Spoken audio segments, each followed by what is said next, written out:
¿Cómo están? Les doy la bienvenida a una nueva edición de la entrevista de Nicole Rodríguez. Les adelanto el tiro. Hoy vamos a estar conversando y entrevistando a Francisco Rego, Pancho Rego.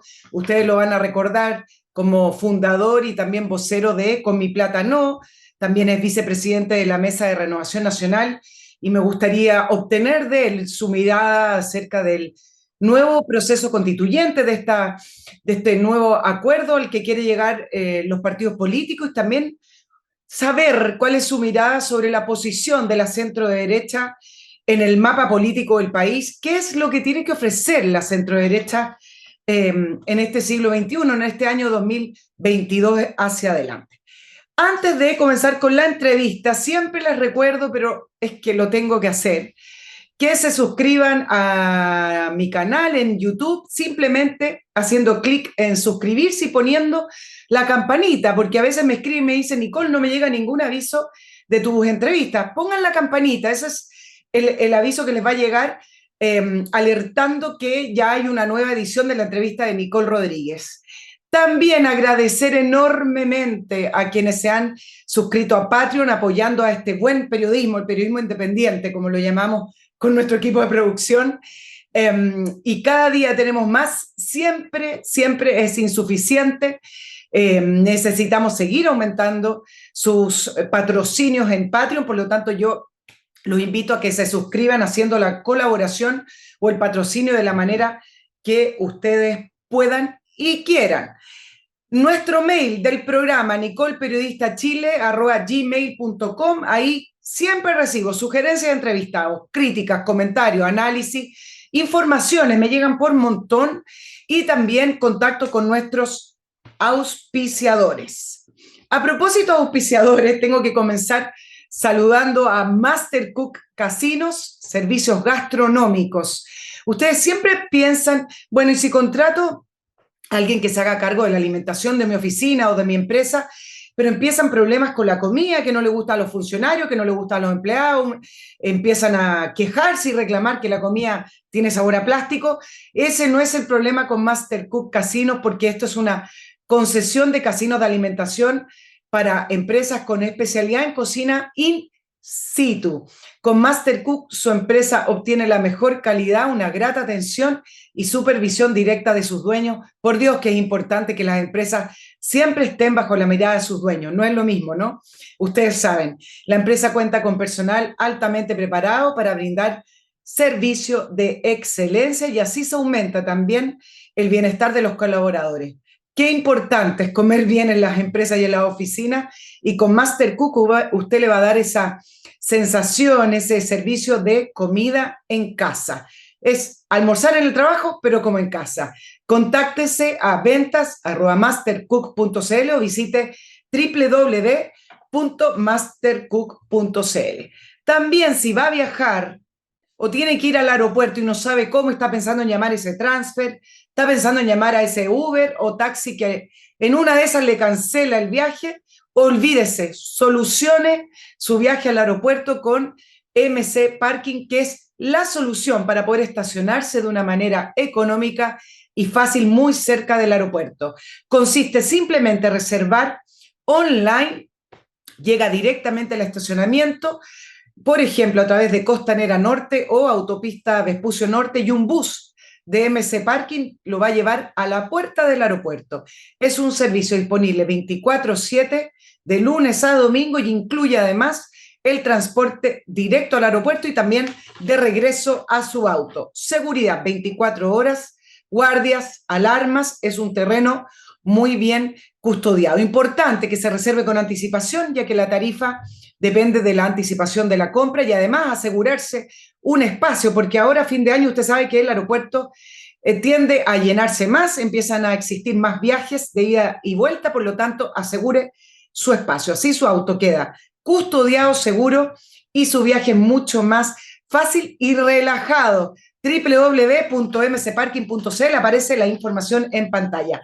Ahí está ya Pancho Rego, Francisco Rego, para que comencemos con la entrevista. Primero, te agradezco que hayas aceptado la invitación a estar en la entrevista de Nicole Rodríguez, Francisco.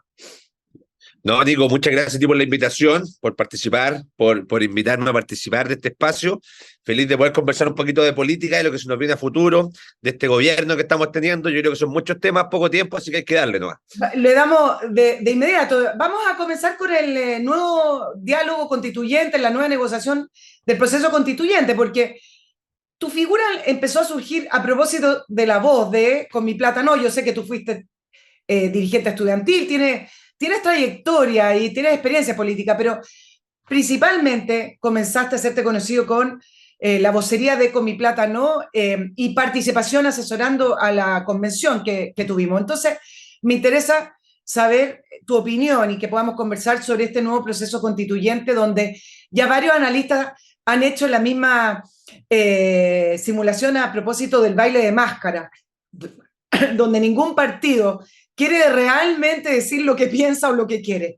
¿Opinas que realmente nadie quiere decir lo que piensa y lo que quiere hacer con este enredo constituyente?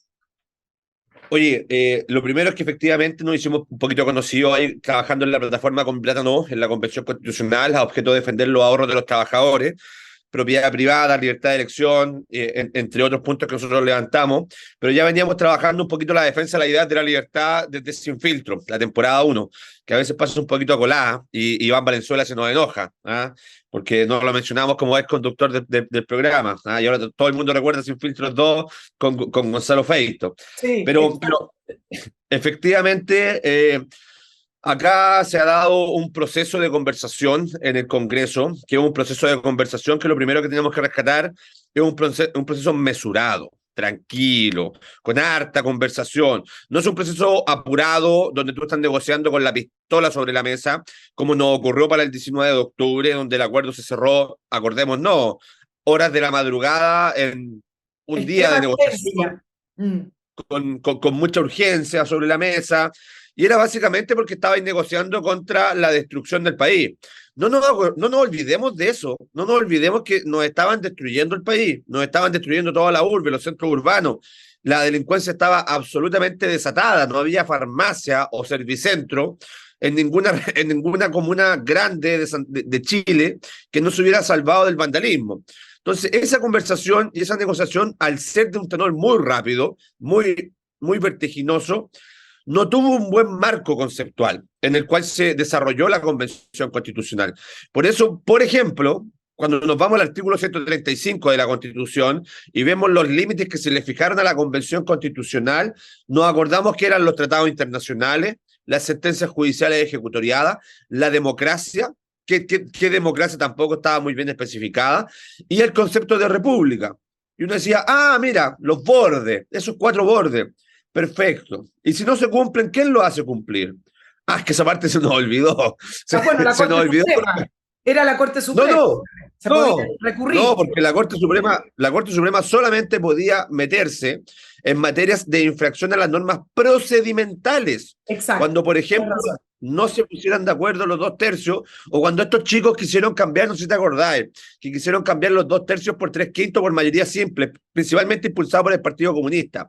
Ahí la Corte se podría haber metido, pero para meterse requería 1/4 de firmas de los convencionales en ejercicio. Eso eran 38 convencionales. La centro derecha solita y la derecha tenían 37 convencionales, no les daba, les faltaba uno. Pero el control de fondo no lo hacía nadie, no existía el órgano. Entonces, la conversación que hoy día se está dando en el Congreso, que te puede gustar o no gustar, sí establece al menos 2 acuerdos básicos. El primero son los llamados bordes, donde se establecen los puntos básicos que van a estar en el texto constitucional, pero no solamente se fijaron los bordes, sino que se fija el órgano encargado de velar por el control de esos bordes de fondo. Porque dime tú, y esto uno se lo puede preguntar a cualquier abogado, ¿tú crees que la Corte Suprema se va a meter en el control de fondo respecto a un órgano que está redactando un texto que la va a regular a ella misma? Difícil, ¿cierto? El control político siempre tiene que ser por parte de otro órgano político. Y acá se está creando una figura de un comité de admisibilidad de 14 personas o 28 personas, no recuerdo muy bien, designado por el mismo Congreso, que se va a encargar de velar porque se respeten estos famosos bordes. Esa es ya una diferencia sustancial respecto al proceso anterior. Y después te va a ir a la pregunta tuya, que es básicamente, oye, ¿y cuál va a ser el órgano? Yo te insisto, esto es ya en la lógica de lo que se está conversando en el Congreso. Yo postulé plebiscito de entrada en todos los programas que podía, no me pescó nadie, bueno, lo voy a seguir impulsando, Pero la verdad es que en el Congreso las caretas y las máscaras nadie las está reconociendo. Hace un mes era secreto a voces en el Congreso que no existía piso político para una convención electa, 100% electa. Y te lo decían desde el centro, la izquierda y la derecha. Te lo decían en todos lados, era el secreto a voces. Pero nadie lo quería decir.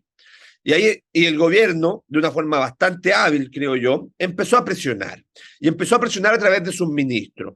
Y famosa ya es la frase de Carolina Toá, cuando señala que a ella le gustaría pasar un 18 de septiembre zapateándose una buena cueca con un acuerdo constitucional.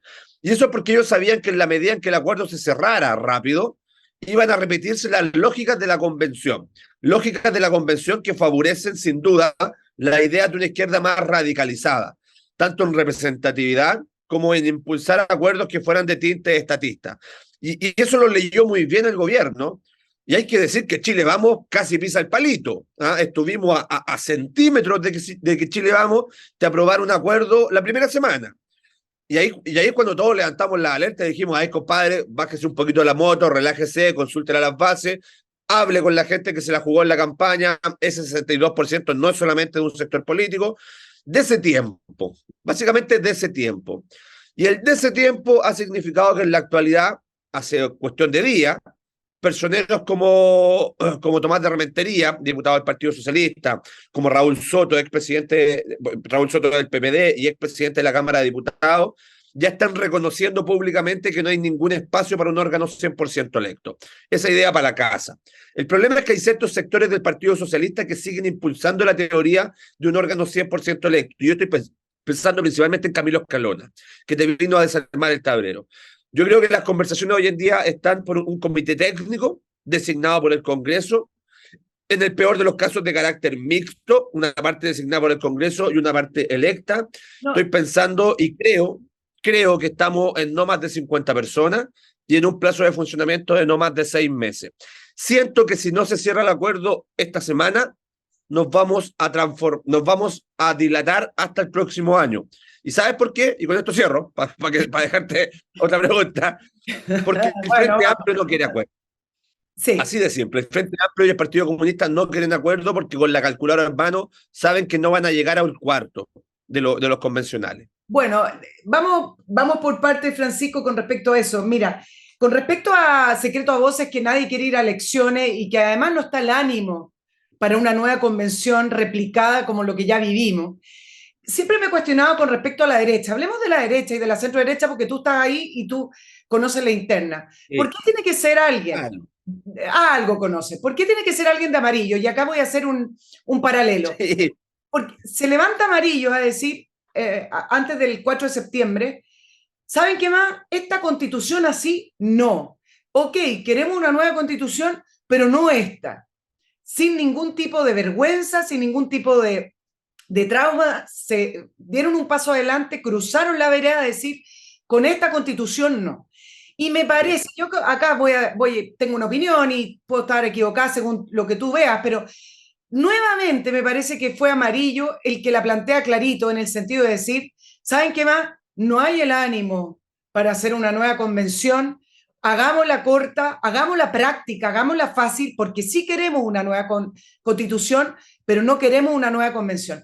¿Qué le pasa a la derecha que al final de cuentas, yo me imagino que la derecha tampoco quiere una nueva convención como la que ya vivimos? ¿Por qué la derecha no es la que usa la vereda? ¿Por qué no es la derecha la que es más proactiva en proponer cosas? Después se suban a la centroizquierda pensando en Amarillo, que todavía es un movimiento formándose como partido político, incipiente, pero ¿por qué no es la centro derecha más proactiva en liderar y proponer? ¿Qué pasa ahí, Francisco? Mira, yo creo que se están cruzando un poco paradigmas y opiniones que se virtieron al inicio de las conversaciones que no van de la mano con lo que han sido las opiniones reiteradas por parte de la mesa negociadora. Los amigos de izquierda y de centro izquierda se la jugaron abiertamente por mecanismo. Ellos dijeron, el oficialismo en general, ya hablemos de socialismo democrático con el Frente Amplio, con una prueba de dignidad, porque presentaron un acuerdo conjunto.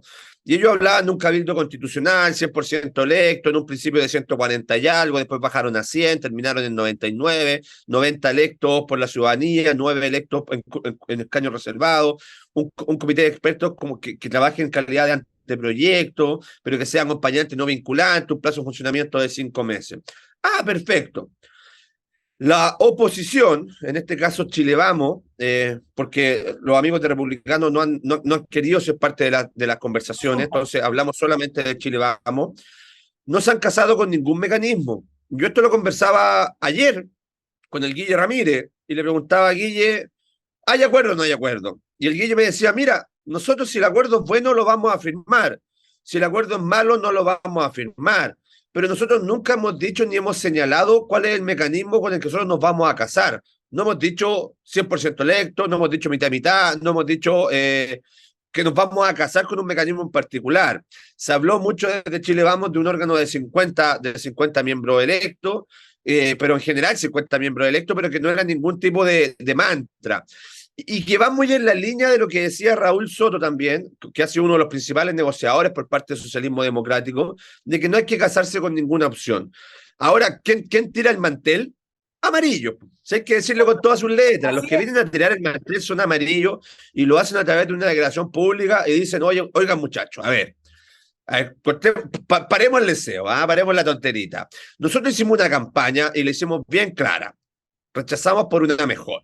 Algunos dijeron por una nueva y mejor constitución, otros simplemente dijeron por una mejor. Pero en ninguna parte de nuestra campaña dijimos nosotros queremos una nueva convención. Nosotros dijimos queremos una mejor y hay que buscar el mecanismo para ver cómo llegamos a esa mejor constitución. Y ellos fueron los más claros en decir, acá no hay agua para una convención electa, ni siquiera para una mixta mitad-mitad. Acá lo que necesitamos es un comité de expertos designados por el Congreso con un plazo de funcionamiento limitado, con un número limitado y que después lo importante es que se plebiscite. Listo. Yo creo que fueron bastante sinceros, creo que movieron un poquito el tablero y lograron gestionar y presionar para que sobre todo el mundo del socialismo democrático dijera, ¿saben qué? No hay espacio para una convención, para una nueva convención. Exacto, Pancho, pero acá viene mi pregunta. ¿Qué pasa con la centro derecha que no lidera, que no se atreve a plantear esas ideas? Porque yo me imagino que independiente de que no tengan una idea clara del mecanismo, saben perfectamente que no está el ánimo mirando las encuestas y me imagino que también, bueno, ellos son los mediadores entre la ciudadanía y las decisiones políticas. Van tomando el pulso de la ciudadanía y decir, bueno, nadie quiere una nueva convención como lo que ya vivimos. ¿Por qué no se atreven a decirlo? ¿Dónde está el trauma? ¿Dónde está la vergüenza? Prefieren que lo diga Amarillo o alguien de la centroizquierda para que no los tilden de fascistas, de ultraconservadores. ¿Qué le pasa a la centroizquierda que podría empezar a liderar y plantear estas cosas y decir, yo me atrevo a decir, ¿saben qué más? No más convención. ¿Cuál es el problema de la centroderecha? Mira, yo creo que mucho temor por tildarnos de conservadores no tenemos. La mayor parte de la derecha, aunque no le guste a mis amigos liberales, el 80% de la derecha es conservadora, históricamente. El 99,9% también es anticomunista. Se cruzan paradigmas de almas dentro de la derecha. Pero acá yo creo que se intentó, se fue muy poco claro respecto a cómo se iban desarrollando las encuestas. Y en la medida en que tú te vas dejando llevar por lo que digan las encuestas mes a mes, como intentando leer la percepción ciudadana, tú vayas variando un poquito en tu opinión. Entonces, yo creo que lo que hizo al menos Chile Vamos fue decir, nosotros desde el momento en que no tenemos claro cuál es el mecanismo que vamos a proponer, no lo podemos proponer, así de simple. Entonces, al momento en que tú empezás a sumarte una mesa de conversaciones, donde estás escuchando cuáles son las propuestas del resto, y tú dejas de tener la iniciativa en decir, mira, yo creo que va por acá. Mira, yo creo que debería ser un comité de expertos. Mira, yo creo que deberíamos tener mitad y mitad electa. Sea cual sea tu decisión. Si puede ser que tú digas como Chile Vamos, ¿saben qué? Queremos replicar una convención con 155 miembros y darnos una oportunidad a 2.0. Después les vamos a hacer la crítica, sin duda, pero tomaste una decisión. Queremos un comité de expertos, da lo mismo cual sea. Sí. Pero en la medida en que tú no eres capaz de poner sobre la mesa las propuestas y hacerte cargo de empezar a liderar la conversación, bueno, te pasa que vayas a estar siempre contestando las propuestas del resto. Entonces, en este tira y afloja, hemos estado todo el rato contestando las propuestas que nos ha planteado y realizado el oficialismo por parte del socialismo democrático y de Apruebo Dignidad. Yo creo que nosotros deberíamos ser mucho más proactivos en la materia y jugarnos desde ya en la misma postura de Amarillo y llevar a esa mesa de conversación esta semana un comité designado por el Congreso con ratificación de plebiscito de salida. Pero eso no pasa por mí, pasa por la decisión que toman las mesas directivas que están negociando. Pero yo creo que esa crítica que tú haces de que no hemos sido proactivos, o sea, yo sería un mal político y un deshonesto si te dijera, no, eso no ha pasado. No, porque es evidente, se ve y lo ve la ciudadanía que está siguiendo esta conversación. Claro, da la impresión de que tienen ahí calentito el 62%, que no le pertenece a nadie mucho, pero ahí está ese 62%, y No, pero nadie quiere que se le vaya en las manos. No, no estoy yo hablando del también decía oficialismo mucho porque el eso. oficialismo fue el derrotado el 4 de septiembre, pero se agarran se amarran de cifra. Entonces el 62% lo tienen ahí, no lo vayamos a perder, y me da la No, y impresión ese que no sabe muy bien para dónde 62%. moverse. O sea, yo decía mucho eso, el 62%, y lo sigo pensando, el 62% es transversal, están los amigos del PDG, están los amarillos, están los independientes, está Chile Vamos, está Republicanos, sin duda, pero ya hay que empezar a reconocer el rol que jugamos dentro de la campaña también, y fuimos Exacto. bastante relevantes para poder obtener ese 62%. Si no, nos sacamos la cresta recorriendo el país para que después digamos que no fuimos parte del triunfo. Somos parte del triunfo, somos una parte importantísima dentro de ese 62%. Y la última votación de elección del Congreso nos da cuenta de que somos una fuerza política no importante, sino que de las más importantes del país. Si no, Así por es. nada tenemos la mitad del Senado y casi el 44% de la Cámara de Diputados en elecciones regulares. Entonces, yo sé que el 62% no es nuestro, estoy de acuerdo, pero somos parte del 62%, Así es. construimos el 62%, y las urnas nos han dicho que también somos válidos como interlocutores porque representamos una parte muy importante de la población, entonces a creernos el cuento también. Francisco, te voy a dejar plantear una pregunta porque tengo que saludar a talabarterías chilenas, pero te la dejo plantear para que la pienses. Y a mí me gusta ir un poquito para atrás, ya que la historia no termina de escribirse. Y quiero saber si tú realmente crees que Chile necesita una nueva constitución, agarrándome de lo que me dijiste al principio de la entrevista, en relación a que el acuerdo de noviembre del año 2019 fue con la pistola al pecho, fue con un momento de extrema violencia en que sentíamos que Chile se venía abajo completo. Te la dejo planteada, solo déjame saludar a Talabarterías Chilena, ustedes ya saben, este hermoso oficio ancestral, es un taller artesanal familiar sin fines de lucro, creado en el año 1974.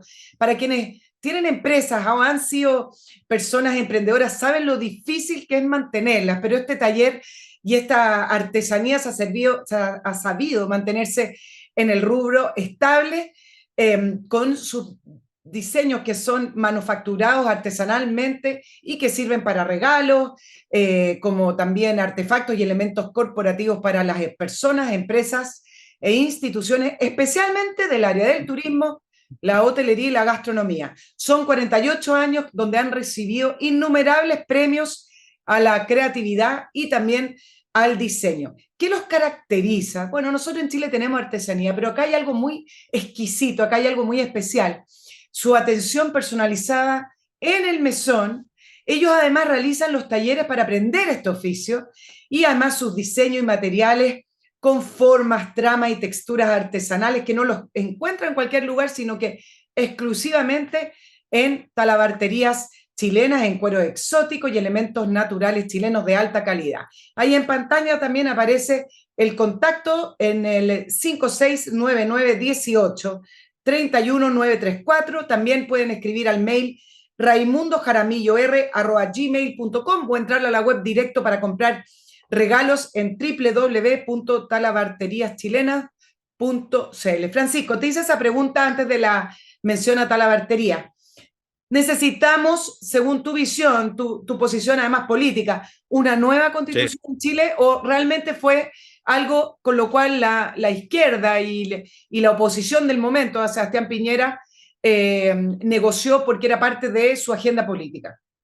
Ya, mira, yo soy de aquellos que hizo campaña, recorrió el país por el rechazo y se comprometió públicamente por una mejor constitución. Y yo creo que en política, los acuerdos que se adoptan al interior de los que hacemos política desde partidos políticos se tienen que respetar. Nosotros dejamos de ser individuos personales y pasamos a ser individuos que representamos una colectividad. Y eso a alguna gente no le gusta, a mí me encanta. Yo creo que la política se realiza a través de los organismos, los vehículos jurídicos que son los que corresponden, que son los partidos políticos, y yo mi compromiso lo voy a respetar. ¿Ya? Eso es lo primero. Pero el problema que tiene mi sector es que siempre vemos un poquito la historia en corto plazo. Entonces no vemos la historia, sino que vemos el periodismo.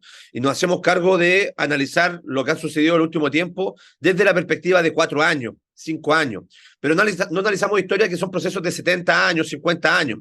Entonces, acá mucha gente dice, yo hice campaña por el rechazo de entrada y salida, ¿ya? Quiero ser bien tajante con eso también, pero yo entiendo que el tema constitucional no se generó el 19 de octubre. Hay mucha gente que dice, oye, es que el 19 de octubre la gente salió a marchar. Mejor educación, mejor salud, mejor pensiones, mejor vivienda, cambios estructurales, no más abuso, mejor calidad de vida, más apoyo, etcétera, ¿cierto? No había lienzos que dijeran yo quiero una nueva constitución. Yo no vi ninguno. Y yo vivo en Santiago Centro, las marchas pasaban muy cerquita mío. No habían esos lienzos. Pero eso es no conocer la historia desde la parte de la izquierda. Y por eso yo siempre recomiendo leer a la izquierda, estar leyendo los autores de izquierda. Lean a Gabriel Salazar, lean un librito que tiene Gabriel Salazar que se llama En el nombre del poder constituyente, donde se hace todo el relato de los historiadores topos, de cómo ellos van construyendo historia no desde la oficialidad, sino que desde abajito. Y la verdad es que la crítica a la constitución actual de don Ricardo Lagos Escobar no parte el 19 de octubre. Y ahí es donde nosotros cometemos un error bastante grave porque pensamos que nos instalaron el tema constitucional el 19 de octubre. Y esto parte del 78. En 1978, si la crítica al texto actual surge con el grupo de los 24 constitucionalistas destacados que se levantan como oposición a la Comisión de Estudios de la nueva Constitución que estaba redactando y analizando el texto constitucional vigente. Entonces, acá la historia es mucho, pero mucho más larga. Y pese a que el texto constitucional, y esto yo también lo repito bastante, ha sido objeto de, yo te diría que es la constitución más modificada en la historia de Chile, y no me equivoco, o sea, la constitución de 1925 tuvo 9 modificaciones legales, incluyendo la de 1970, que es el Estatuto de Garantías Constitucionales, que en su momento solicitó la democracia cristiana para poder ponerle los votos en el Congreso a Salvador Allende para que fuera electo presidente. La constitución actual tiene más de 60 leyes modificatorias, 300 modificaciones artículo por artículo. Los 14 capítulos originales de la Constitución fueron modificados. El capítulo del Ministerio Público es un capítulo nuevo que se incorpora en 1997 al texto constitucional. Entonces, ¿dónde está mi reflexión?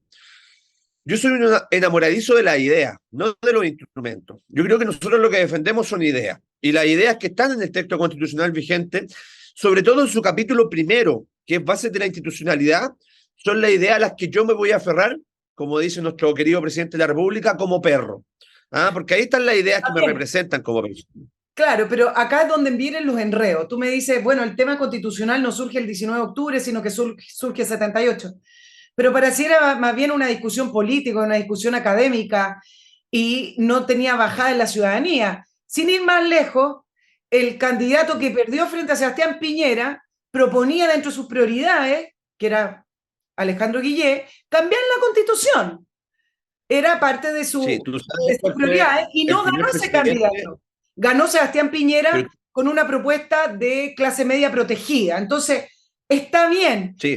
Pueden surgir voces y grupos políticos y grupos de juristas diciendo la cuestión constitucional. Mi punto tiene que ver y la pregunta tiene que ver con la prioridad que se le dio para efectos de responder a una crisis de violencia.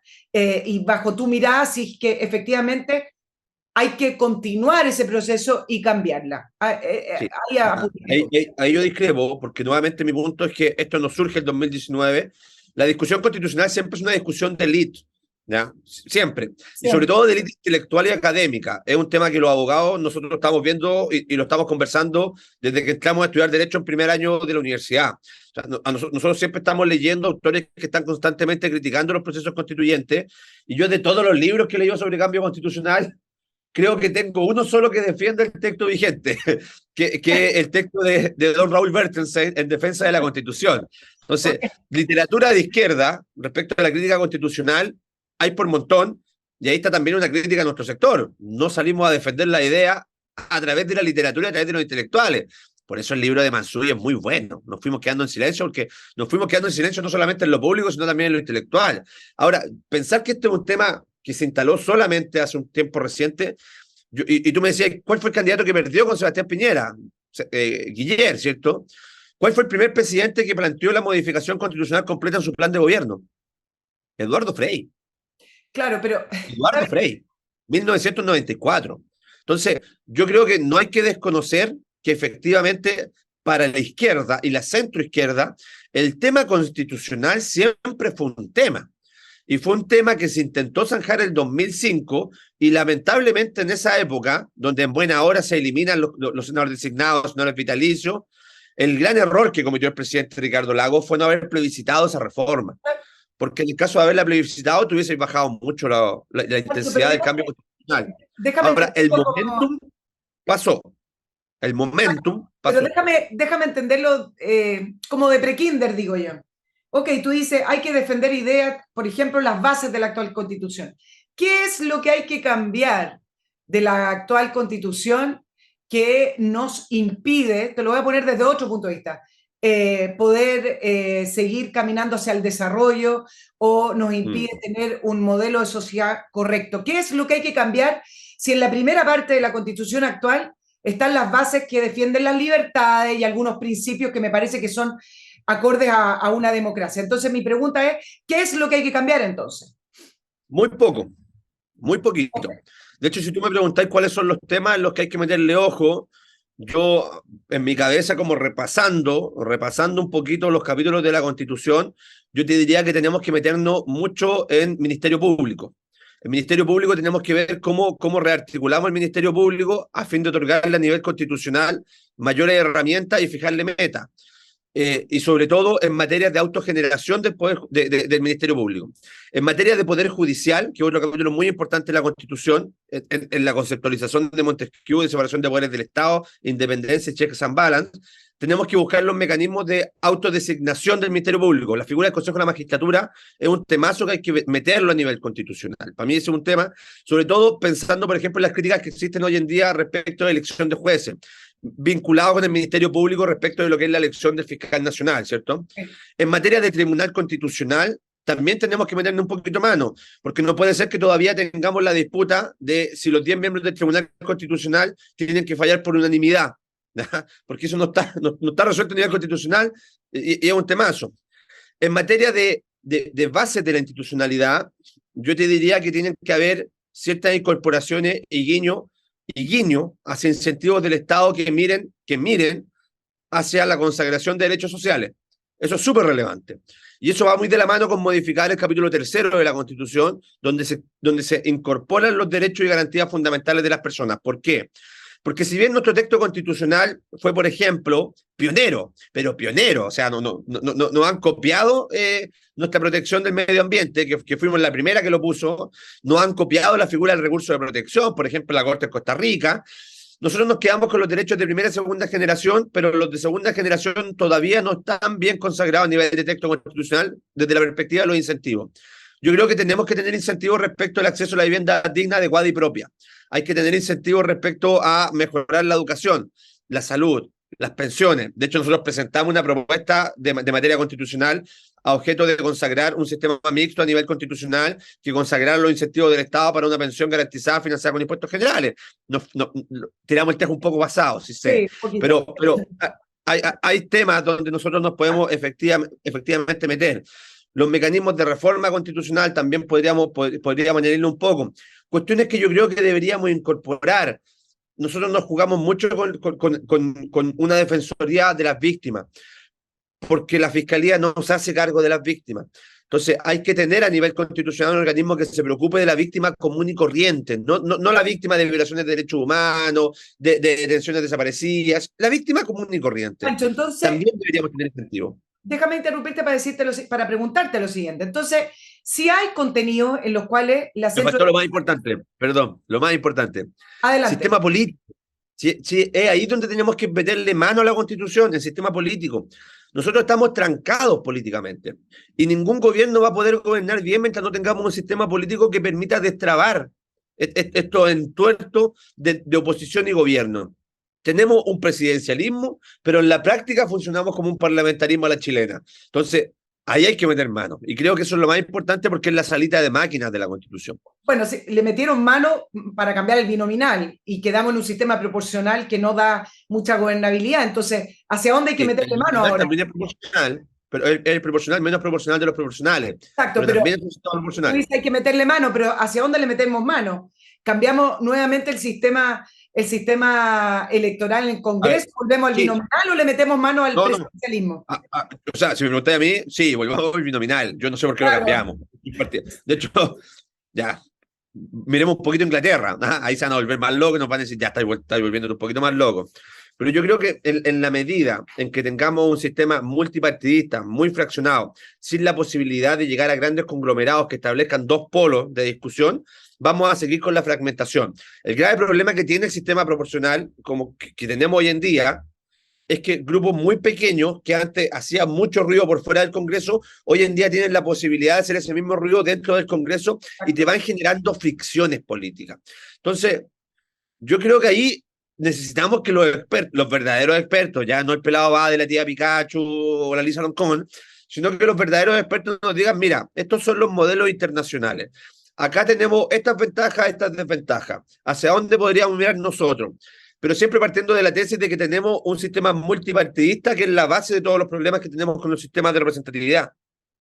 Francisco, pero el tema de los expertos, también te lo planteo porque ganaron espacio los expertos, dejaron atrás a los independientes, al vecino para que escriba la Constitución, sino que ahora reemplazaron y pasamos de los independientes a los expertos, pero los expertos tampoco son neutros.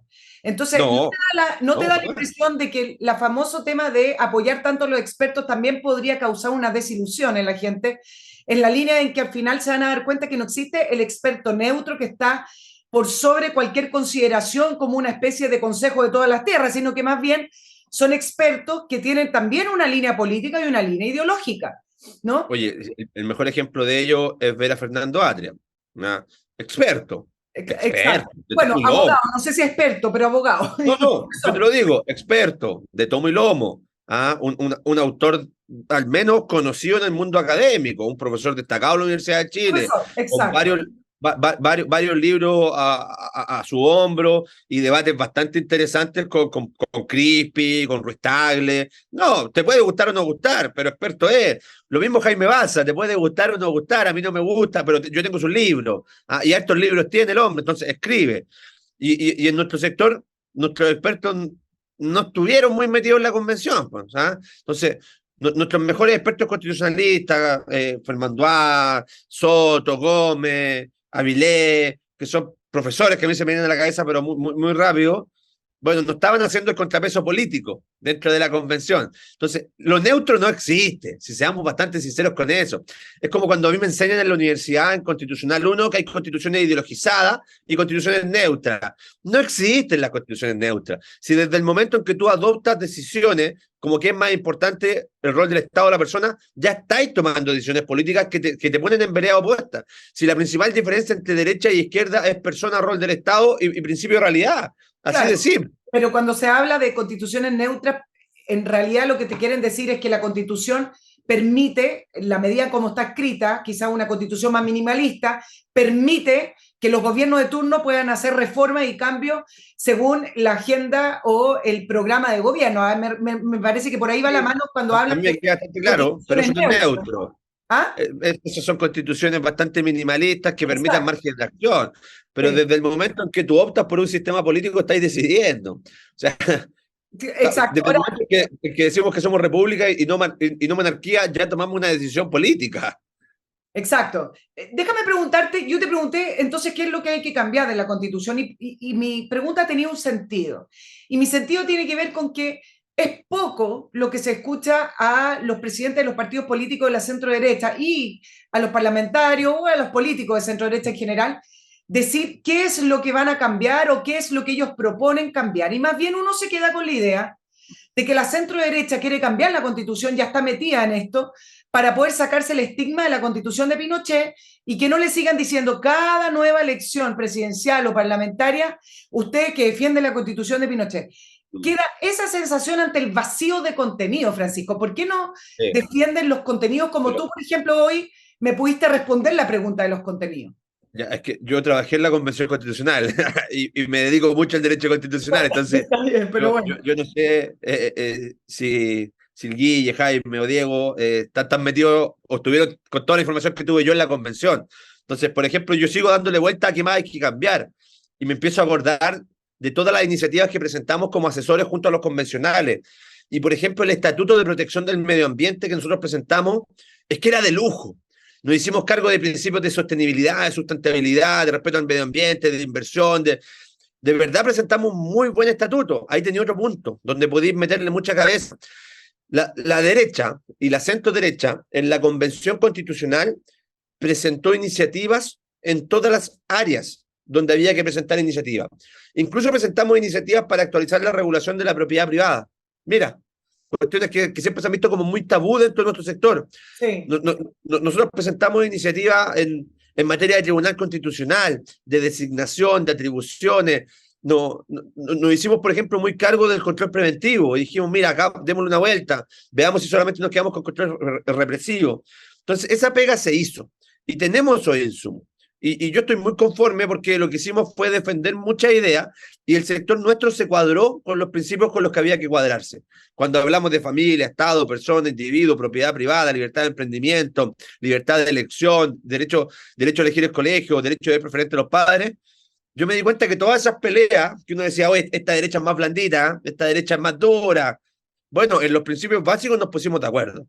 Y eso es lo relevante para nosotros, como sector, que no nos mareamos en los principios básicos de nuestro sector político. Entonces, ahí yo creo que hay un temazo porque esa información está. Donde creo que hay que darle un doble check, porque no estamos muy de acuerdo todavía, en el sistema político. Y creo Sí. que es fundamental.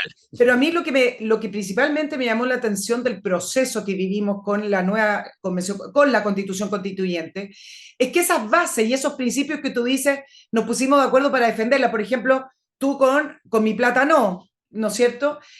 Por ejemplo, con respecto al derecho de los padres a decidir de la educación de los hijos. Bueno, el punto es que surgieron de movimientos sociales. Yo no sé si todas las personas que apoyaron esos movimientos son personas que no han participado en la vida política. En tu caso, tú sí, otros no.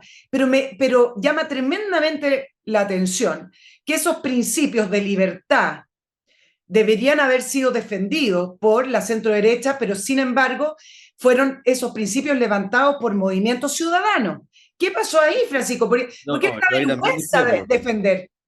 No, yo ahí también discrepo, Ok, porque hay que hacer la distinción entre lo que es la defensa de las ideas por parte de nuestros parlamentarios, nuestros diputados, nuestros senadores, nuestros alcaldes, concejales, sí, gobernadores, y la pega que se hizo en la convención. Yo de verdad en la convención me saco el sombrero, porque los 37 convencionales que tuvimos, yo que me tuve que, no te voy a decir mamar, porque fue muy interesante trabajar en la convención constitucional, lo tengo ahí destacado en mi currículum. Todos los discursos de nuestros convencionales siempre estaban basados en esa idea. Y hay discursos espectaculares, o sea, no hubo convencional que no se preocupara de sus intervenciones hacer guiño a nuestra idea. Y de verdad la defensa de la idea de la libertad, aunque suene súper cliché, la idea de la libertad, de la sociedad no me libre. parece cliché, ¿eh? Menos en estos tiempos, donde uno ve que No, hay bastante retroceso en la libertad. De cliché no me parece nada. yo creo que es un discurso que mucha gente defendamos la idea de la libertad, pero cuando entramos a libertad positiva y libertad negativa nos perdemos un poquito. Sí, Entonces, ya, para allá voy, ¿cachai? Yo creo que es muy relevante. De hecho, yo soy el principal impulsor en todas mis intervenciones de la idea de la libertad, de la sociedad libre, pero como acá estamos depurando un poquito más y metiéndole martillo y picota, creo que también tenemos que hacernos cargo de ver en qué conceptualización entendemos la libertad. Porque no es lo mismo un joviano que un loquiano, que un alguien que lea Rousseau y democracia participativa por sobre representativa. ¿Ya? Pero para eso estamos también, para meterle un poquito más de cabecita. El tema es que yo sí siento que lo hicieron muy bien esos muchachos. Y yo estoy muy orgulloso de la pega que hicieron. Desde los que yo pensaba que eran los más blanditos hasta los más, yo sabía que eran los más duros. Esa misma defensa no la veo en los matinales. Ahí sí yo te digo, sí, ahí tenéis toda la razón. a eso Yo me ahí, yo ahí veo que, por ejemplo, tengo parlamentarios impulsando los retiros sin saber que eso puede afectar la inflación y que eso le rebota a la gente más pobre y se las come por el impuesto de la mediana. Y ahí yo digo, chuta, nos falta. ¿Ah? claro que Y ahí sí. yo digo, deberíamos haber más compadres siendo vehementes en los matinales. O sea, yo las veces que me invitan a un matinal llego preparadísimo y con ganas de defender todo con un diente. Y la gente que está más constantemente en esos medios, uno realmente dice, puta, se achancharon, como que se quedaron ahí. Mientras que tenemos una vehemencia en los muchachos del Frente Amplio, donde los cabros están jugándose la vida en cada entrevista que dan. Y yo quiero eso mismo en mi sector. Me imagino. Ahora, mira lo que pasa con el concepto de Estado social y democrático de derechos, donde la centro derecha se sumó inmediatamente. Hay como una especie de consenso en que la Constitución, la nueva Sí, Constitución, debe ser un Estado social y democrático de derecho. Pero también hay diferencias con respecto a los derechos sociales, Francisco, sí, y yo soy una persona que trabaja en esto, leo y me cuesta sí, a muchísimo. mí también. No, no, no, escucha, me cuesta no el trabajo, el trabajo me cuesta un montón, pero ese no es el punto. El punto es que me cuesta entender la diferencia de lo que propone la centro derecha con respecto a los derechos sociales y lo que propone la izquierda. No Sí, es las bastante sé. simple. ¿Por qué no levantan las diferencias? Porque al final de cuentas, entonces, pareciera que la centro derecha se suma a la idea de la izquierda o de la centro izquierda. Estamos, yo te diría que primero porque estamos en un proceso de negociación y están muy preocupados hoy en día, como ya fijaron los bordes, y en los bordes se fijaron ideas que son nuestras, como que ese punto está check. Y hoy día están todos metidos en la negociación de cuál es el órgano. ¿Cuál es el tema con el Estado Social y Democrático de Derecho? Es que depende del autor que tú leas, la definición que te va a dar de un Estado Social y Democrático de Derecho. Y depende del país que tú estés mirando, va a depender de cómo es ese Estado Social y Democrático de Derecho. Entonces, la Constitución de Ecuador y de Bolivia se definen como Estados Sociales y Democráticos de Derecho. Y también lo hace la de España y la de Alemania. ¿Es lo mismo España y Alemania que Bolivia? Claro que no. ¿Dónde está la diferencia? Que cuando yo veo y reviso la Constitución alemana y me consagro un Estado social y democrático de derechos, porque lo que hace es colocar los incentivos en que el Estado, en la medida en que tenga mayor recaudación tributaria, se pueda hacer cargo de proveer derechos sociales a aquellas personas que más lo necesitan, pero al mismo tiempo me consagra expresamente la subsidiariedad. Yo digo, mira, se puede, y ese es el modelo que yo estoy mirando, y por eso cuando yo te digo Estado social y democrático de derecho, perfecto, siempre y cuando me garanticen la libertad de elección, porque esa es la gran diferencia que tenemos entre modelos que son mucho más totalitarios y modelos donde hay una participación conjunta del mundo público y el privado. Si tú lees la Constitución de Ecuador en particular, se habla mucho de un concepto de economía, que es la economía comunitaria, circuitos cortos comunitarios. Y eso es lo que está enfocado, cuando tú haces el doble check respecto a esa constitución, es que el rol del Estado va a ser de planificar, sancionar, participar y regular la economía. Entonces, ¿qué pasa con eso? El Estado crece, crece, crece. Y en la medida en que un Estado crece, los particulares perdemos libertad de elección. Primero, porque el Estado toma decisiones por ti. Y segundo, porque pasas a depender de la decisión estatal. Eso es lo que tuviste en Bolivia, lo que tuviste en Ecuador, y son modelos que han fracasado porque la gente pasa a ser dependiente del Estado y la libertad de emprendimiento se ve menguada.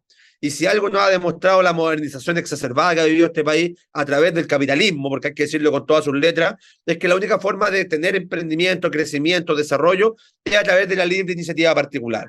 Perfecto. Claro, y te voy a agregar otro concepto que me parece que la derecha no reacciona y que lo ha levantado este gobierno también, pero yo creo que es parte de la discusión constituyente cuando hablan Ahora, de...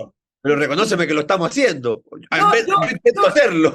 yo estoy aprovechando porque tú eres de los políticos de la centro derecha que se han atrevido a cruzar la vereda, efectivamente, a defender sin ningún tipo de complejo ciertas bases. Da lo mismo si comenzó con con la constituyente, si comenzó antes. El punto es que efectivamente te podríamos posicionar en el grupo de la derecha sin complejo.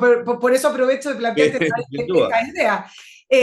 Por ejemplo, con el concepto de estado de bienestar, este gobierno ha repetido innumerables veces que ellos miran el concepto de estado de bienestar como modelo de desarrollo. Y yo creo que la gente no lo entiende, porque las personas entienden, bienestar, o sea, el Estado va a trabajar para que yo esté mejor. Y sin embargo, el estado de bienestar significan otras cosas, significan pérdida de libertades, pérdida de derechos, significa también estados quebrados financieramente, pero la centro derecha no reacciona ante eso y pareciera ser que sí, estado de bienestar, qué bonito suena, ¿no? Yo creo que eso es otro concepto que hay que hacerle la bajada. Oye, yo eso te lo complemento. ¿Nosotros en Chile hemos tenido capitalismo puro y duro? No. Nosotros hemos tenido una economía social de mercado. Eso es lo que hemos tenido estos últimos 30 años, muy cercano a una socialdemocracia. Y eso es principalmente porque quienes administraron el poder en este país en los últimos 22 años, si tú sumáis los 8 años de Piñera, en los últimos 30 años, han sido principalmente dirigentes que en la época de los 60, 70, cuando hubo todo el boom revolucionario a nivel latinoamericano, sobre todo con la Revolución Cubana del 59, y cuando estas ideas de la revolución empiezan a calar muy fuerte en toda Latinoamérica, donde hasta la democracia cristiana con Frei Montalva hablaba de revolución en libertad, ¿cierto? Para ponerse un poquito a los modelos marxistas-leninistas imperantes en aquella época. Pero todos estos dirigentes, sobre todo del Partido Socialista, que a veces hay que mirar mucho la historia del Partido Socialista, porque el Partido Socialista fue un partido que en 1967 se declaró abiertamente por la vía armada en Chile, para llegar al poder, en el famoso Congreso de Chillán, y con dirigentes impulsando abiertamente esa tesis que no era respaldada por Allende por lo demás. Allende decía revolución con empanada y vino tinto, ¿ah? A la chilena, por la urna. Pero ese grupo de dirigentes que en Chile gobernó entre el 70 y el 73, que después pasaron a la clandestinidad y que la mayoría de ellos emigró al exilio y se fue por sobre todo a Alemania, a la RDA, y se dio cuenta que ese modelo no funcionaba, bueno, fue ese mismo Isla Dawson, sin ir más lejos, importantísimo en la historia política de este país, de cómo se fueron fraguando las alianzas entre un partido socialista que dijo, compadre, parece que la cagamos, hay que dar vuelta al panorama porque ya no es marxismo-leninismo, empecemos a ver lo que están haciendo los alemanes y los países nórdicos, te puede gustar o no gustar, pero eso es la historia, eso fue lo que pasó. Y esos dirigentes vuelven a Chile y cuando vuelven a Chile dicen, bueno, comámonos el sapo del capitalismo. Si ya vimos que es lo único que funciona. Y esos dirigentes son los que se hicieron cargo, junto con la derecha en su momento, de ir sentando las bases del desarrollo de los últimos 30 años. Entonces, cuando a mí me critican a un Eduardo Frei porque el compadre andaba metido arriba de un avión todos los años, es porque andaba buscando acuerdos internacionales para tener los mercados abiertos como lo tenemos hoy en día y que estemos comprando lentejas de Canadá y no produciéndolas acá, po.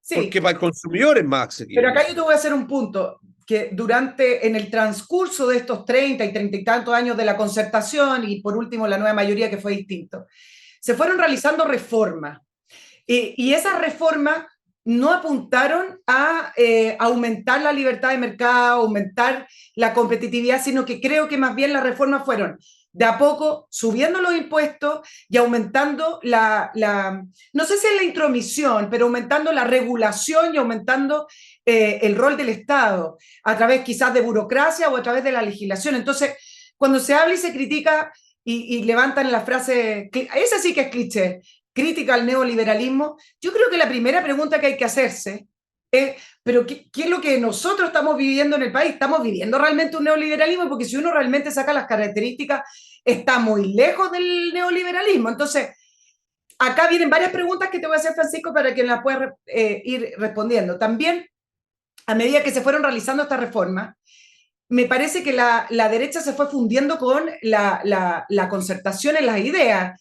Por ejemplo, cada vez que hubo reformas tributarias para ir subiendo y subiendo los impuestos, yo nunca he leído y nunca leí que se levantara la centro derecha a decir, ¿saben qué? Yo creo en otro modelo, yo creo que a lo mejor si bajamos los impuestos se produce mayor crecimiento.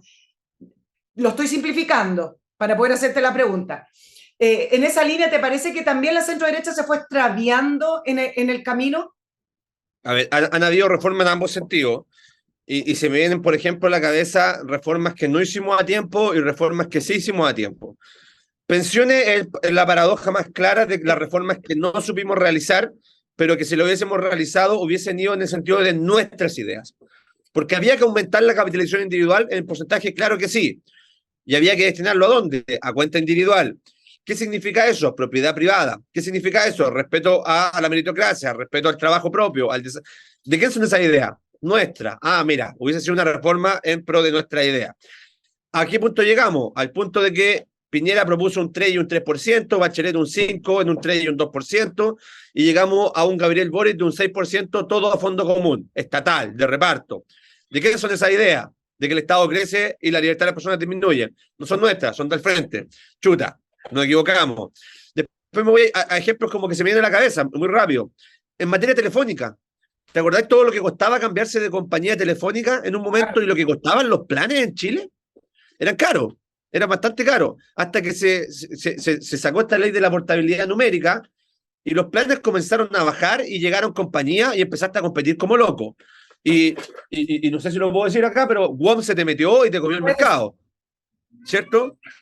Y ahí vimos reformas que son como en nuestra idea. Después vuelvo al tema de las pensiones y veo que la principal crítica que realizan los amigos de Fundación Sol, esos que realmente piensan que el neoliberalismo es el liberalismo laissez-faire clásico y no hacen la distinción entre el neoliberalismo y liberalismo. Ese es otro tema. Pero estos muchachos lo que nos dicen, oye, acá la AFP tienen utilidades de miles de millones de pesos mensuales. Ya, pero compadre, analicemos los factores del mercado. ¿Cuántos clientes hay? 11 millones de inscritos, chuta. Imagínate Falabella con 11 millones, ¿cómo estaría el dueño Falabella feliz con esa cantidad de clientes? Pero ya está Ya, feliz pero no son 11 millones, son 5,8 activos, 6 millones. Claro. Ya, pero muchachos, son 6 millones de clientes fidelizados todos los meses. ¿Para cuántos actores? 8, chuta.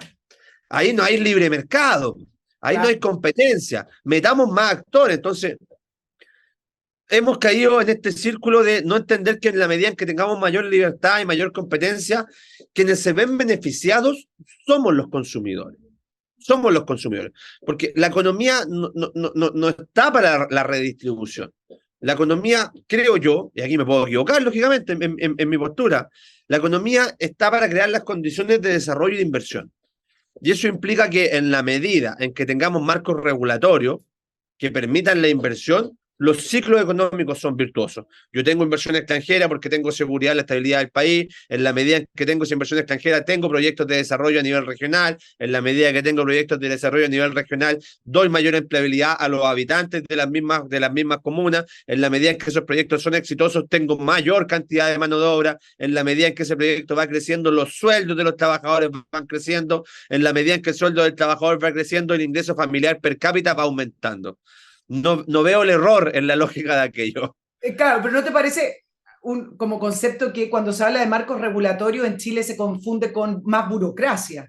Y entonces tendemos a burocratizar y hacer las cosas mucho más rígidas, en vez de tener un marco regulatorio adecuado, con musculatura adecuada, digamos, para que los mercados funcionen como deben funcionar. Hay mercado y mercado. O sea, el mercado de las pensiones, te gusta o no el concepto, pero la inversión de los activos de los trabajadores en instrumentos financieros tiene que estar ultra regulado. Y tiene que estar regulado desde cuál es el instrumento y la calificación a quiénes van a ser los actores que van a invertir. Porque es un mercado efectivamente especializadísimo. Entonces tiene que estar muy regulado. El problema es cuando tenemos marcos regulatorios que lo que hacen es que al momento de tener infracciones a las normas de la libre competencia, no generan las sanciones que corresponden. Y para mí ese es un tema gravísimo, porque los modelos, cualquiera sea, y yo sí hablo de modelos de desarrollo económico, hay gente que me dice, no existen. Ya, pero déjame, en los modelos de desarrollo económico, lo más importante es la legitimidad del modelo. Y la legitimidad del modelo pasa porque los actores que estamos metidos dentro de él entendamos que se está trabajando conforme a las reglas, que no haya abusos, que la meritocracia es importante, que se respeta el trabajo, la libertad individual. Entonces, desde el momento en que hay empresarios que efectivamente se coludieron y te fijaron el precio del papel confort, de los pollos, las farmacias, el problema no es cuánto ellos hayan infringido la ley. El problema es que la sociedad en su conjunto deja de confiar en el modelo. Y ese es el problema de fondo, a mi parecer. Sí, estoy totalmente de acuerdo. Y ahí necesitáis marco regulatorio y sancionatorio. Claro, y a propósito de eso, ¿no te parece que la legitimidad del modelo no fue defendida por la centro-derecha? Por el contrario, la echaron a perder coludiéndose la política con la empresa. Entonces, me están proponiendo un modelo, pero debajo de la mesa se están coludiendo con la centro-derecha para ponerse de acuerdo y dejar el mercado en manos de unos pocos. Ahí perdió el modelo. ¿Y qué está haciendo la centro-derecha para poder recuperar esa legitimidad? No veo ninguna agenda fuerte para eso. A ver, nuevamente, vamos, la derecha, y tildémonos como derecha entre comillas, sí, claro, hasta antes del 82 era corporativista. Sí. Y fijación de precios, compadre, y hay libros bastante buenos de cómo se liberalizaron los mercados en Chile y qué hacían los empresarios cuando iban a conversar con el ministro de Hacienda y de Economía. Y el ministro les decía, fijen el precio que ustedes quieran. Pero ¿cómo si esto tiene un precio fijado? No, fijen el precio que ustedes quieran. Una semana después volvían los mismos empresarios y decían, mire, ¿sabe qué? Hicimos los estudios y ya no podemos bajar de 800 a 720 pesos. Amigo, fije el precio que usted quiera. Esa es la gracia. Y no entendíamos. Nos volvimos a hacer libre mercado en los últimos 30 o 40 años. Y ahí es cuando empezamos a defender estas ideas del capitalismo, de la libertad de emprendimiento, de la desregulación de los precios. que demostró ser bastante exitoso. ¿Ya? Sí, el modelo chileno ha sido muy, pero muy exitoso este último tiempo. El problema es cuando nosotros entendemos, no es que entendamos, sino que es una falencia que yo he visto en mi sector, que pensamos que lo que defendemos no son ideas, sino que son personas o son intereses particulares. Y ahí yo he sido muy crítico y eso me ha llevado varios palos de vuelta. Entonces, cuando la derecha sale a defender a una persona que tiene condena en contra y que se acreditó por tribunales que tiene, que cometió un delito, compadre, tú eso no lo podías hacer. Así de simple. Si acá la verdad es la de tribunales. Y nosotros estamos para defender ideas, no intereses específicos. Entonces, yo ahí creo que tenemos una falencia respecto de una idea básica para nosotros, que es el capitalismo, en que la moralidad del mismo no está siendo defendida como nosotros deberíamos defenderla. ¿Cuál es el punto central? El capitalismo tiene una validación moral de por qué es un modelo económico que funciona y que permite que la gente salga de la pobreza. Y esa palabrita se llama meritocracia. Esa es la palabrita que sustenta moralmente el capitalismo, meritocracia. En la medida que usted trabaja, se saca la cresta, cumple con las normas, va creciendo, usted va a mejorar sus condiciones de vida. Si yo veo que esa meritocracia no se respeta en el aparataje estatal con los pitutos, en el mundo empresarial con las familias, en el mundo de las candidaturas con los apellidos, me estáis matando el modelo desde la legitimación social. Y si no entiendes que eso está mal y atenta contra nuestras mismas ideas e intereses, estáis fallando. Y ahí yo diría que lo que tenemos que hacer es pescar libros básicos y empezar a recordar qué es lo que estamos defendiendo. Pancho, tengo tantas preguntas y se me está yendo el tiempo, así que a propósito de meritocracia y de ver cómo ha funcionado este gobierno, yo quiero saber tu opinión. Tú conoces a esta generación muy bien, fuiste parte también de las dirigencias estudiantiles universitarias en la época en que son las mismas generaciones con el presidente Boric y con algunos ministros como Camila Vallejo, etc. Y a propósito de meritocracia, donde ellos además han vuelto a repetir los mismos vicios de la política, contratar a los suyos. ¿Saben algo de meritocracia a ellos? Yo creo que no. Por eso te lo quiero preguntar. ¿Cómo ves tú al gobierno? Oye, ¿Tú ves viable este gobierno? o pasar el dato de un libro, ¿no? Antes Por de que, supuesto porque que sí, hablamos ahí mucho de vamos a hablar. neoliberalismo, y yo no trabajo en la FPP, ya no tengo ninguna vinculación laboral, me encantaría, sería muy bueno aumentar mis ingresos, paso el dato. Eh, pero sacaron un libro, revista Átomo, que se llama Neoliberalismo, que es el número 7, si no me equivoco, 8. Espectacular. Si queréis saber lo que es, acá está. Ajá. Neoliberalismo. Y cuesta 4 lucas, 5 lucas. Muy barato. Bueno, deberían repartirlo también, si quieren que se... A mí me llegó gratis, así alguna idea. que le agradezco a los muchachos, le agradezco a los muchachos. Lo otro es que, sí, yo conozco a estos muchachos y yo tengo una falencia formativa que yo soy bien cuadrado en mis cosas, como abogado y también como un poquito conservador católico, ¿ya? Yo me cuadro mucho en mis cosas. Y desde la idea yo tiendo a clasificar a las personas en ideas. Yo sé que eso está mal porque hoy en día el chileno promedio te puede votar por Bachelet un día y por Piñera al día siguiente. ¿Ya? Pero yo soy de ponerle etiqueta a las personas. Entonces, para mí tú eres un liberal, liberal igualitario, eres un conservador, eres un libertario, eres un anarcocapitalista, eres un humanista cristiano, eres un socialdemócrata, eres un marxista leninista, eres un marxista leninista trotskista. Yo tengo esa falencia formativa, ya te lo asumo desde ya. Y este gobierno, yo lo voy a etiquetar. Y yo lo voy a etiquetar aunque a ellos no les guste como neomarxistas. ¿Ya? Y cuando el presidente se define a sí mismo como socialista libertario, yo digo, chuta, ¿para dónde va? ¿Ah? Y el presidente se definió a sí mismo como socialista libertario. Entonces, yo creo que desde la idea estos muchachos son muy peligrosos. Y hay que recordar entrevistas del presidente de la República cuando era diputado y le preguntaban, ¿usted dónde se sitúa políticamente? ¿A la izquierda del Partido Comunista o a la derecha del Partido Comunista? Y él lo decía sin tapujos, nosotros nos situamos a la izquierda del Partido Comunista. ¿Ah? Entonces, yo veo que la idea que estos muchachos impulsaron durante todo este tiempo, y te estoy hablando de 2000, en política nacional, 2011-2012, incursión de los primeros 4 diputados del Frente Amplio, Giorgio Jackson, Camila Vallejo, la Carol Cariola y Gabriel Boric, y te hablo un poquito más anterior, 2009-2007, cuando el movimiento autonomista se empieza a tomar la Universidad de Chile y Revolución Democrática le empieza a hacer la collera al gremialismo en la Católica. ¿Ah? El NAU, ya, el NAU. Entonces, ¿son políticos? Sí. ¿Son buenos políticos? Son espectaculares políticos. Gabriel Boric nunca ha perdido una elección en su vida y ha peleado elecciones de verdad. O sea, acá el que diga que este compadre llegó por suerte es porque desconoce la historia de Gabriel. Gabriel le ganó al binominal en Magallanes, ¿ya? Le ganó a la derecha de la contestación juntito, solito. Este compadre, disculpe, el presidente, no sabe lo que es perder elecciones y es porque es un político muy bien formado y que tiene una misión en su cabeza y un objetivo, tiene clara su táctica. Va cambiando la estrategia, pero la táctica la tiene clarita, hacia dónde va.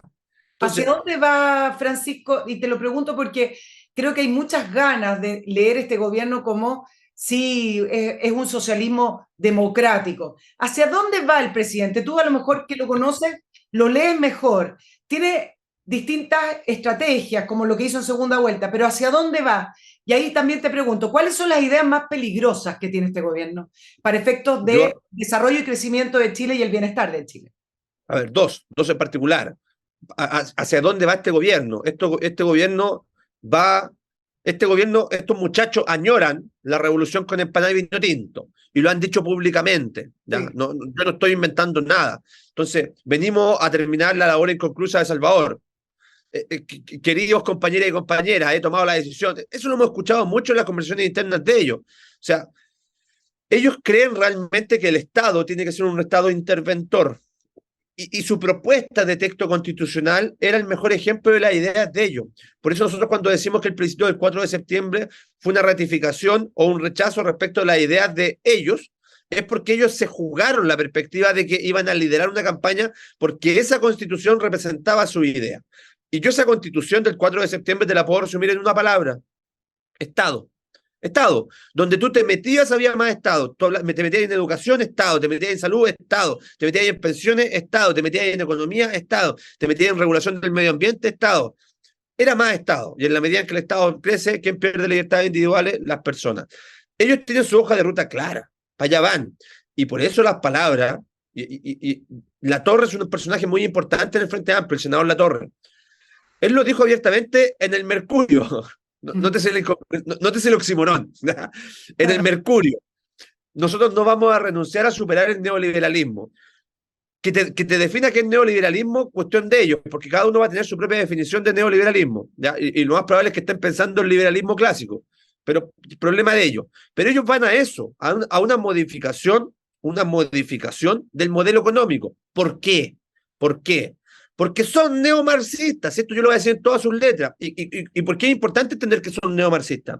Porque el marxismo tradicional, clásico, separa y es estructuralista por definición, y te pesca la infraestructura y la superestructura. En la infraestructura están las relaciones de poder de los factores productivos que están determinados no solamente por la voluntad individual de las personas, sino que por las condiciones históricas, y tú estás ahí. Y son esos factores productivos los que determinan la superestructura, que son los vínculos de poder, que son el sistema político, la religión, lo que tú queráis, pero lo que te determina es la base. Y la base está determinada. El marxismo es una interpretación y una crítica al capitalismo. Eso es el marxismo. Es decir, el capitalismo no nos gusta por eso. Si ellos quieren cambiar todo el modelo, tienen que pitearse el capitalismo. Tienen que cambiar las bases de razones de poder de los factores productivos. Y eso es lo que quiere hacer el gobierno. Para cerrar, dos ideas. ¿Cómo lo hacen? La más importante y más grave, piteándose el mercado de capitales.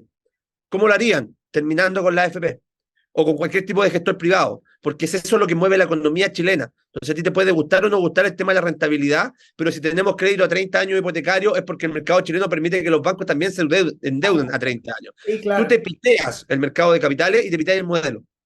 Y por eso ellos siempre miran la AFP. Y segundo, reforma tributaria, pero ahí no tienen mucho piso. Ahí iba mi próxima pregunta, Francisco. Esa amenaza de hacia dónde van, el objetivo que lo tienen claro, ¿lo entiende la centro derecha en el sentido de que es una amenaza real al modelo y también en algunos rasgos a la democracia? ¿Lo Ahí entiende? yo voy a hablar solo por mí.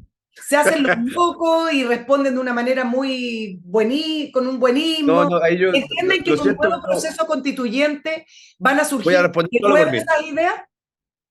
Voy a responder solo por mí. Yo creo que hay varios que lo entendemos, pero no, te voy a ser bien sincero. A mí me gusta la honestidad intelectual. Yo creo que hay varios que se pierden. O sea, desde el momento en que yo tengo diputados apoyando los retiros, yo de verdad digo, estos compadres no están entendiendo cómo se sienta el modelo en su conjunto. Claro. Entonces, hay de todo. Tengo diputados muy buenos, tengo diputados muy malos, tengo algunos que son más populistas, otros que son menos populistas, algunos que se pierden en los temas valóricos, otros que no se pierden en los temas valóricos, algunos que son más liberales, otros más conservadores, lo que tú queráis.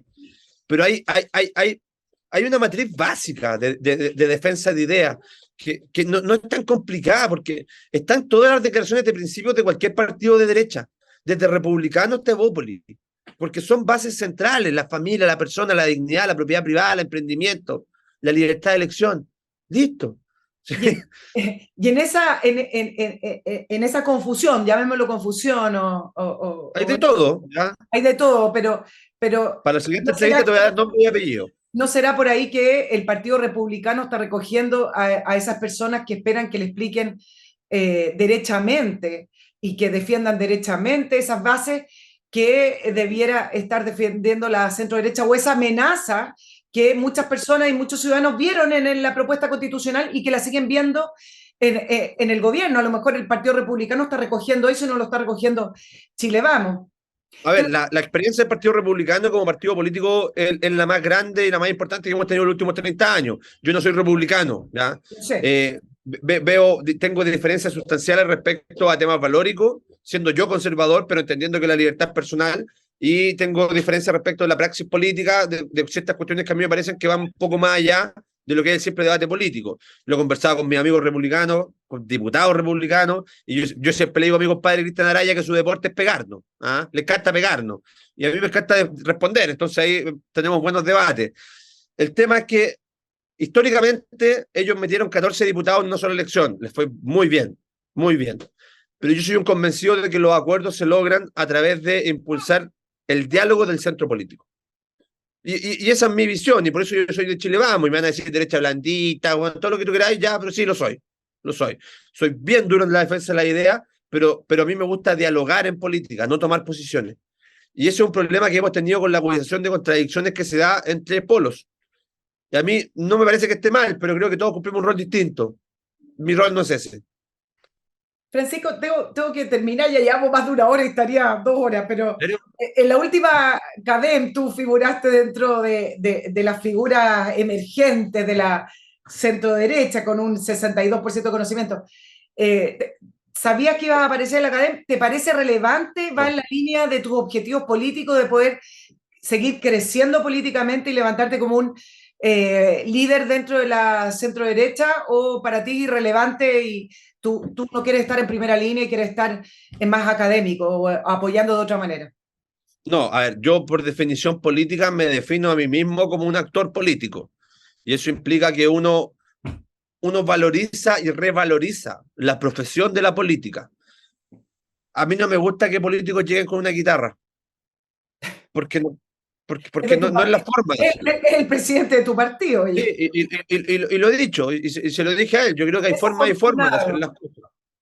las cosas. A mí me podéis criticar lo que queráis, de que soy un tipo hiperventilado, que le levanto la voz, que se me escapan los enanitos de vez en cuando, que soy muy apasionado, pero siempre desde la idea. Yo jamás voy a atacar personalmente a un compadre al frente, voy a hacer mofa de cuestiones que no son defensa de ideas.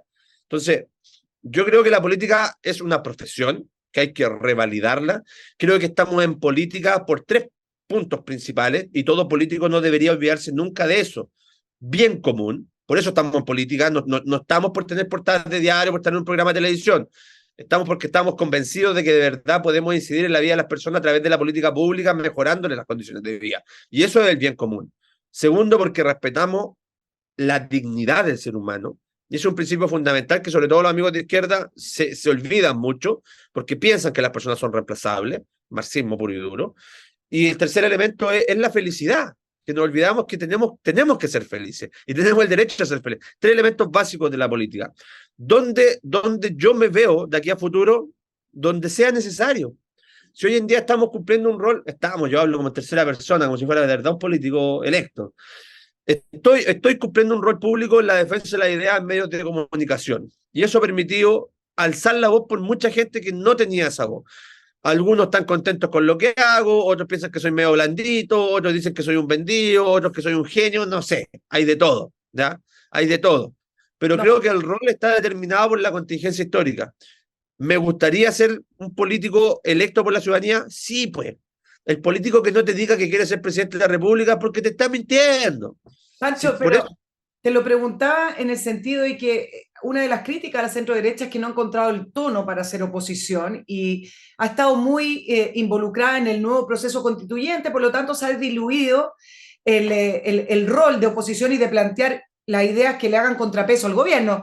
Precisamente incluso algunas ideas de las que tú me estás hablando. Entonces, te lo pregunto porque si tomas cierto espacio de mayor liderazgo en la centro derecha, o por lo menos en tu partido, en Renovación Nacional, mi pregunta tiene que ver cuál debiera ser el tono de la oposición que parece que todavía no lo encuentra.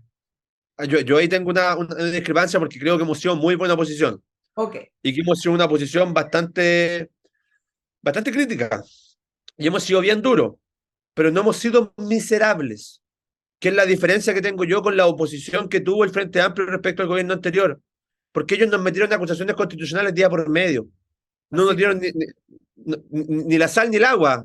¿Quién fue el presidente que lo dijo, cierto? Ni la sal ni el agua. Entonces, a nosotros nos metieron 10 acusaciones constitucionales. A nosotros nos acusaron al ministro de Educación, Raúl Figueroa, por querer abrir los colegios Sí. para que los cabros chicos pudieran estudiar y pudieran comer, porque las raciones alimenticias se daban cocinadas en los colegios, a diferencia cuando empezaron a mandar la caja para las casas. Entonces, nosotros hemos sido muy buena oposición, hemos sido muy críticos respecto del gobierno, hemos sido muy buenos fiscalizadores, hemos tenido la posibilidad de bajar a aquellos subsecretarios, nos hubiese gustado bajar a más, pero nosotros bajamos a Cataldo por sus declaraciones. Hemos logrado cambiar la tendencia política de la crítica a Carabinero al respaldo a Carabinero. Y eso fuimos nosotros. Eso no fue el Frente Amplio que se despertó de un día para otro y dijo, oh, vamos a apoyar a los carabineros. No, fue un Jorge Alessandri golpeando todos los días, sacando videos de cómo le pegaban a Carabineros. Ese es nuestro rol. Nosotros tuvimos, como oposición, bajamos a Carol Cariola. Y no bajamos a Carol Cariola porque no somos feministas, porque son mentiras, o porque nos cae mal. No, la bajamos porque tenía una línea política que iba contra nuestra idea y contra la defensa de los 30 años. Entonces, yo ahí discrepo, creo que hemos sido muy buena oposición. Si nos quieren ver metiendo acusaciones constitucionales por meter acusaciones constitucionales, no nos van a ver en esa. No, me imagino que no, pero ahora viene en el plano de las ideas, ahora vienen las discusiones importantes, la reforma tributaria, la reforma previsional. Yo creo que ahí sí se ve en la cancha de qué tipo de oposición estamos hablando, ¿no? Ya, la oposición la posición de la praxis política la hemos sido sí, y le hemos metido oficios reguladores, y ahí hemos jugado muy bien con republicanos. Republicanos también ha hecho muy bien la pega. Yo estuve el fin de semana con mi compadre Irarrázaval, con el que no nos veíamos hace mucho rato, y me decía, oye, tengo que ir a ver la causa que tengo contra el gobierno por la impresión de los libros, de las constituciones. Sí. Yo le decía, ¿y por qué? Porque atenta contra la ley de presupuesto de la nación, está prohibido por partida. Ah, bueno, ahí tenía un flanco abierto contra el gobierno, pero que es político, que es una buena crítica.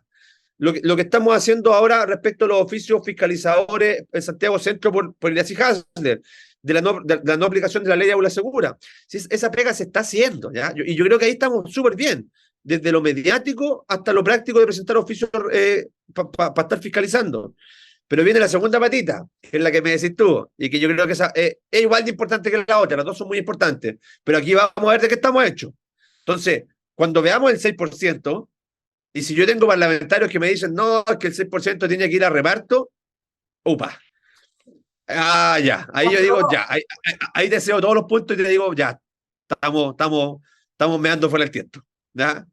Cuando veamos reforma tributaria, yo te voy a decir, ya, si es que me empiezan a aprobar cuestiones, porque yo estoy a favor de una reforma tributaria, te soy bien sincero, porque creo que hay que buscar el financiamiento de la PGU.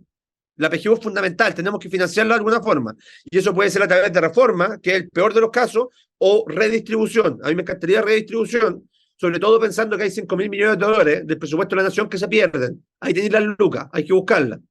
Pero hay que financiar esa pensión garantizada universal. A eso iba mi punto. ¿Por qué no aprovechan de levantar la idea de condicionar la aprobación a lo mejor de parte de la reforma tributaria, pero disminúyame el Estado, saque la grasa, disminúyame el mal gasto, sáqueme los programas que tienen mala calificación y que siguen funcionando?